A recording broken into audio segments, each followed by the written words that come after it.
কথাটা তেমনই আছে।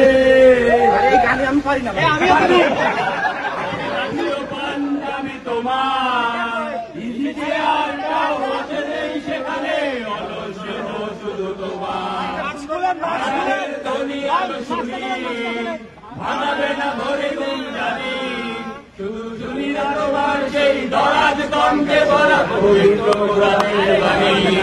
বাবা কতদিন দেখি না তোমার তোমার মতো কোথায় ঢোকা ওরে মুখে বাবা কত রাত দেখি না তোমার কেউ বলে না বাণী কোথায় বাবা তোমার দরবারে